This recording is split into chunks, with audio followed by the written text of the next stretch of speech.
ورکو. یو قول د مفسرین رحمهم الله په دې کې دا دی چې فرعون خوب ولیدو چې د بنی اسرائیل د آبادی د طرفه نه یو ور رالو او زما شاهي محلات په وصول. نو معبرین او نجومیان راغون کړو او هغه ولا تعبیر ورکړ چې په دې بنی اسرائیل کې به ځان پیدا کیږي او داغه د لاس واسطه حکومت دړي وړي کیږي. نو دې ظالم حکم صادر کو په کورونو په فوجان ګرځیدا او چې نر ماشوم په بنی اسرائیل کې پیدا کېده مور او پلار ورته په باټو قتل او د ذبح کوله لوبه. وشل قرآن رحمه الله ودا توجیه نغره کولا بل د خوبم څه حجت نه دی او د کاهنان او د نجومیانو قولم حجت نه دی. اصل قول دا دی چې په مصر کې دو قسمه قومونه آبادو، یو برسر اقتدار طبقه او دغه اکثریت او هغه ته قبطیان ویل، دا د فرعون قومو، او بل جماعت بطور اقلیت وسیده هغه بنی اسرائیل او د موسی علیہ السلام قومو. نو قانون دا دی چې اکثریت ته چا یو برسر اقتداري نو پاغه په اقلیتونو باندې ظلمونه کوي، زیاته پې کوي. نو په بنی اسرائیل باندې ظلم زیاته کوي. بنی اسرائیل د دې د ظلم زیاتینه تنګ شوی، یو بل ته هغه پیشنګوئی او راولا چې کوم د ابراهیم علی السلام د وختونو را رسیدلی و چې الله به د دې قبطیانو حکومت زما د بچو په لاس باندې ړنګ کړي. نو دا خبره سیډو میډو د فرعون وخت ورسوله چې بنی اسرائیل خلا دسه وای. نو دې ظالم د ظلم یو حکم منافذ کو چې بنی اسرائیل کې نر فرزند پیدا کیږي نو هغه ذبح کوي. نو په دې طریقه ګڼ ماشومانی ذبح کړیو. امام رازی رحمت الله علیه فرمایي چې ظلمونه وکول په چې فرعون او د طبقه ما کان الله وعد ابراهیم ايجعل في ذريته انبیاء و ملوکا. ابراهیم علیہ السلام د وختونو دا پیشنګوئی راغلی و چې د په اولاد کې بنبیان او بادشاہان راځي. نو فرعون د دین ولید او په دې اسمبلی کې قرارداد پاس کاله اعداد رجال دله سړی مقرر کړ جلادیان او داغي سبا شفار شړې وي او ګرځیده په بنی اسرائیل کې. نو فلا یجدون مولودا ذکر الا ذبحوه، چې نارینه فرزند به په دې کې مونږ هغه به ذبح کوو. او ظلمونه خېدونه زیاتو چې مفسرین لیکي علوسی رحمه الله لیکلي دي چې دا فرعون بنی اسرائیل خادمان ګرځولیو، پچا به آبادی کولی، پچا به فصلونه کرل او پچا به خدمت کول. او چې چا ولا خدمت نه کو بیګار به نه کو نو روزانه و پاغي ټیکس مقرر او یؤدیها کل یومین. دارنګ امام قرطبی وای پسین پنی ابنون یو قسم ولا آبادین کولی او بل قسم بسو فصلونه به ولا کرل ریبل او بل ولا خدمتونه کول. نو دا ظلمونه شروع کړیو. نو دی ورځا یو وخت براشي چې د دې د تخته باندې سکور شي. نو دې ظالم بیا دا حکم صادر کړ، کلام چې خلاص کړه تاسو لره د فرعونانو نه در کول تاسو ته ناکار عذاب دا او ذبح کول سامان ستاسو، حیا خستلا د خزو ستاسو او پدې کې بلاون امتحانو دربستاسو عظیم لوی. دا عظیم د بلاون صفت ده، بلاون عظیم لربکم چې د دې دوړو سهولګي د نجات او د عذاب سره. نو به بلا په معنا د امتحان ده، او کذالکم کی اشاره نجات ته وکي. نو به بالا په معنا د نعمت ته، پدې کې نعمت لی و درا بستا سنا. او کنا یسومونکم سوء العذاب ته ذالکم کی اشاره وکي. نو بیا بالا په معنا د عذاب ده، پدې کې عذاب لی و درا بستا سنا.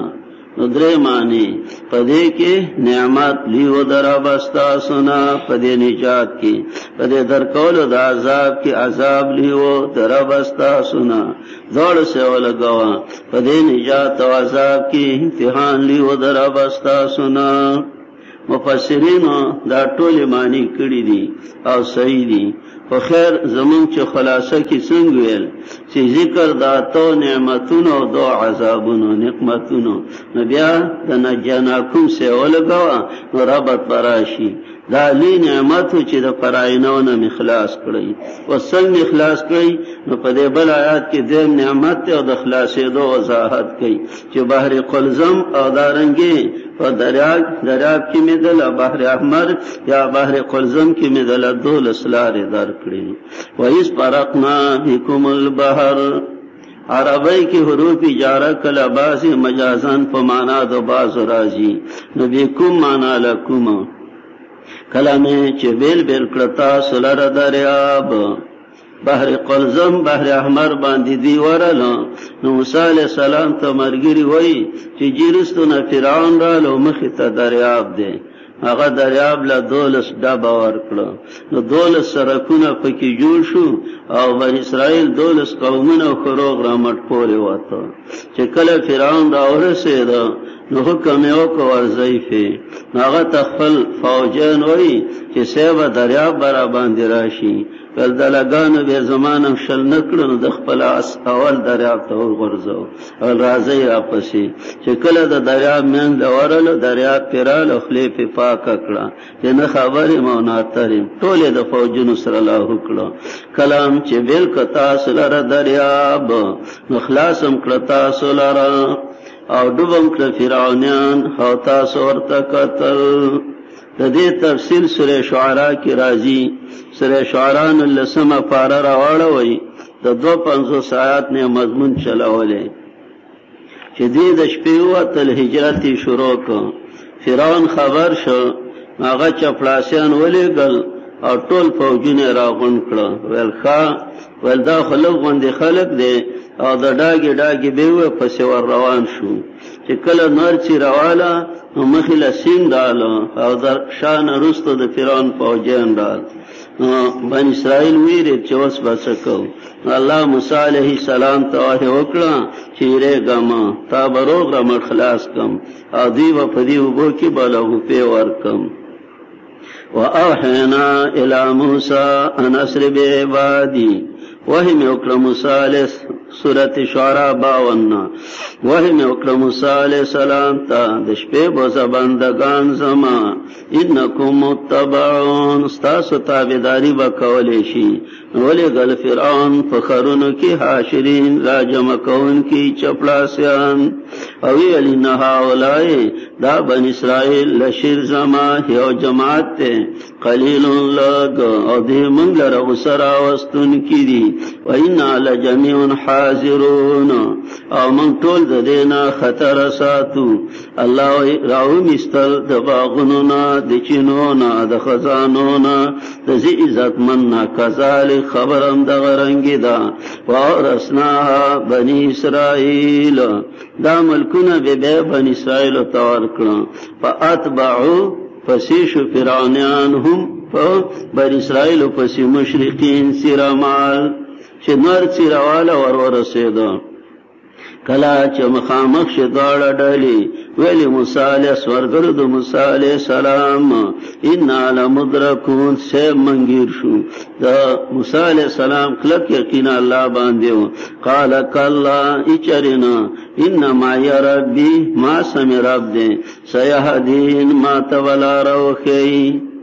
ظاهر ایسا اسباب نو مخی تسین را لکل پی نئی جالی پی نئی او فرعون خودون ډیر فوجون او زوریو چې د خدایی دعوی کړي و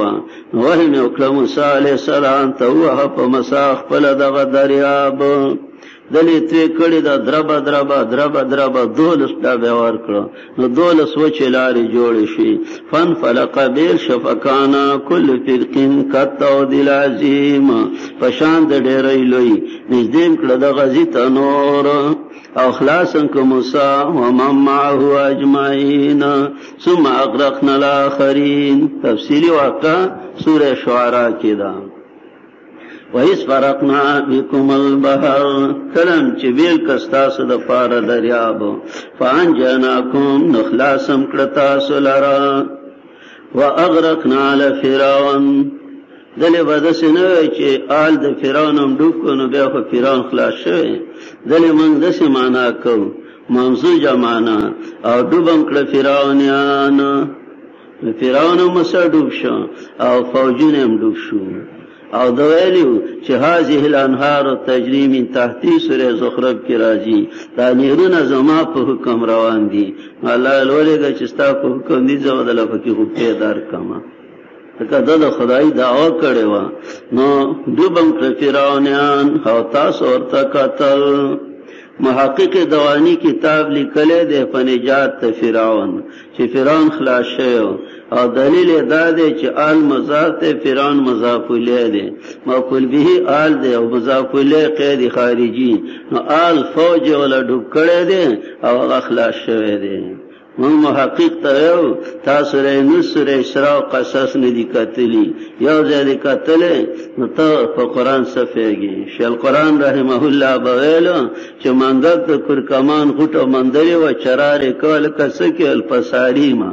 نو په یو غټه پنساری کېږي نه ډېرې مصالې او ډمبر او مرچکي او کرکمانونه کېږي نه لوي د پنساری دکاني نو یو ځای دی ولید علی فرعون مونږ یو د معنا فرعونیان نو فرعون هو دا غال ټولو سورېلس لسا 13 واړه وای نو الته فرمایي ول سما پارا چې فرعون هم لا شو او د مرګري هم لا شو او دونه د کلمې ویلې و چې د دې زمانه شیخان به منوي وګدا کلمې ویلې و وجا وزنا بني اسرائيل البحر پوری مستبان اسرائیل په دریاب ورپسې فرعون لخر د دې باغیان وعدوا فسرکشی او په دشمنی حتی اذا ادرکه الغرق او زمیر چا تراجه دی فرعون تا دا غیر کدی فرعون لاره ډوبې دو چې ته تړک له اوبر اورسې دی نو وی ویلې نو قارن وی په مجمع کې شیخ قران رحمه الله بویل مدون شمار چې شیخ ګډوخین دونه وګد مدونه بونه وای سونه چې فرعون ویلو